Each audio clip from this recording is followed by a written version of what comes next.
Wala ako nakikitang masama sa pagbisita sa mga tao tulad ni PRD at iba pang mga nasa loob ng detention na wala akong nakikita na masama sa pagbisita kay Arnie Teves, kay Pastor Kibuloy, as I said, President Duterte, Senator Rodante Marcoleta, Senator Jinggoy Estrada, and Mike Defensor, kasi kilala ko naman sila and I think kaibigan ko sila.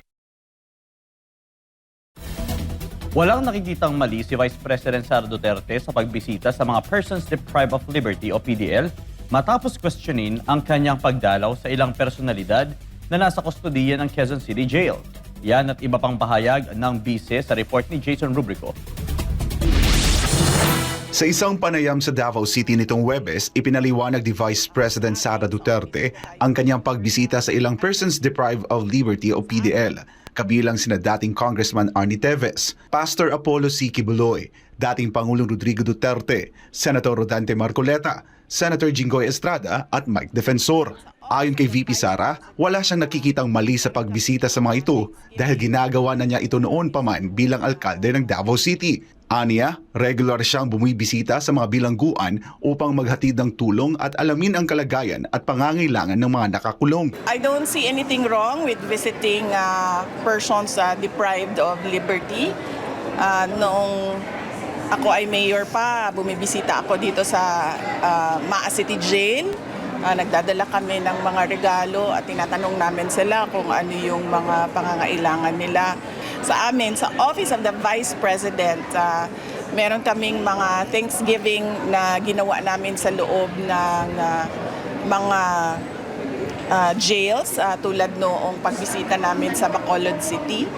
So wala ako nakikitang masama sa pagbisita sa mga tao tulad ni PRD at iba pang mga nasa loob ng detention na wala akong nakikita na masama sa pagbisita kay Arnie Teves, kay Pastor Kibuloy, as I said, President Duterte, Senator Rodante Marcoleta, Senator Jinggoy Estrada, and Mike Defensor, kasi kilala ko naman sila and I think kaibigan ko sila. Nilinaw rin ni VP Sara na wala siyang ibinigay na payo kina Marcoleta, Estrada at Defensor.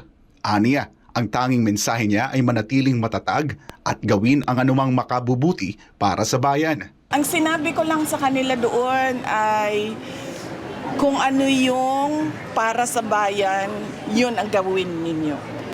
Yun ang message ko sa kanila sa loob. Sabi ko magpakatatag at kung ano yung para sa bayan, yun ang gawin ninyo. Samantala sinabi ni VP Sara na nakikita niya ang isang pattern sa umano'y pag-usig sa mga personalidad na hindi umano kaalyado ng administrasyon. Well, it shows kung ano yung pinagkakaabalahan ng administrasyon ngayon, ng gobyerno ngayon. Ang pinagkakaabalahan nila ay politika dahil nakikita natin na may pattern na. Hindi lang si dating Pangulong Rodrigo Duterte, hindi lang ako, kundi lahat ng hindi sumunod sa palasyo kay President Marcos ay hinahabol, tinitira, kinakasuhan, hinaharas, tinitrete. Sinabi rin ni VP Sara na hindi na siya nagulat sa mga ulat na naghahanda umano ang National Bureau of Investigation o NBI na magsampa ng panibagong kaso laban sa kanya. Aniya, naghahanda na rin ang kanyang mga abogado para tugunan ang anumang bagong kasong maaaring ihain. Nadunggan na mo na nga dunay giandam na mga pag-file og kaso and dili naman siguro nakatingaladan sa nakita nato no sa mga kadaghan-daghan na gi-file nila og kaso sa as I said mga tao nga dili musunod kay BBM og nag-andam na pod ang mga abogado pag-abot sa panahon na doon na kaso nga bagong kaso nga i-file. Para sa Diyos at sa Pilipinas kong mahal, ako si Jason Rubrico, SMNI News. Pinayuhan ni Vice President Sara Duterte si Presidential Spokesperson Claire Castro na maging professional sa pagbibigay ng mga pahayag bilang tagapagsalita ng Office of the President. Tinanong naman ang VP kung may komento ba siya sa pagbisita ni Marcos Jr. kamakailan sa Davao City. Iyan at iba pang detalye sa pagtutok ni Jason Rubrico.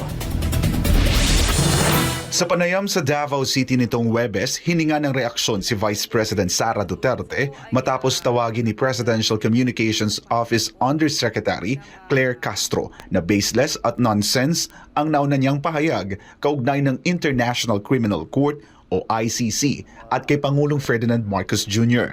Bilang tugon, sinabi ni VP Sara na bilang tagapagsalita ng Office of the President, nararapat lamang na maging profesional sa mga pahayag na inilalabas sa publiko. Si Claire Castro is a spokesperson of the President and the Office of the President, or hindi ko alam kung kaninong spokesperson siya. Pero by the fact na spokesperson ka at merong C ng Office of the President dyan, dapat maging professional ka sa mga sinasabi mo.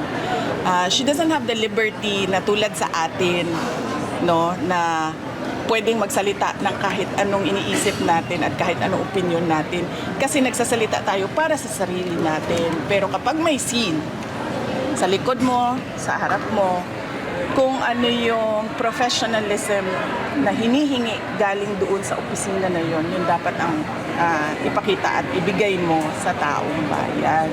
Samantala, tumanggi si VP Sara na magbigay ng komento sa pagbisita ni Pangulong Ferdinand Marcos Jr. sa Peoplesville Housing Project sa Calian, Davao City. Aniya, mas makabubuti ang mga residenteng binisita ng Pangulo ang tanungin tungkol sa kanilang naging karanasan at opinyon. I know kasi project namin yan nung mayor ako, diba? So ayoko mag-comment sa kanyang pagbisita.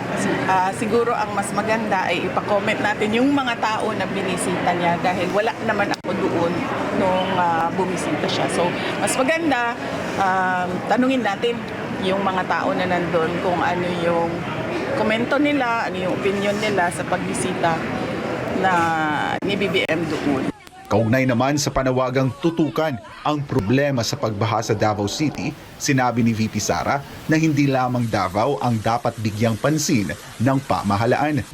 Aniya, dapat matugunan ang pagbaha sa lahat ng apektado lugar sa bansa upang maiwasan ang panganib sa buhay ng mga mamamayan. Dapat tutukan ng gobyerno ang baha sa lahat ng lugar ng Pilipinas. Hindi lang sa Davao City kasi meron ding baha sa Ilocos, meron ding baha sa Pampanga, sa Bulacan. Lahat ng mga low-lying area sa panahon ng malakas na pag-ulan at bagyo ay kailangan tutukan dahil delikado na merong mamatay dahil sa mga pagbaha. So, hindi lang Davao City, dapat buong bansa. Dahil ang Pangulo naman ay Pangulo ng bansa. Para sa Diyos at sa Pilipinas kong mahal, ako si Jason Rubrico, SMNR News.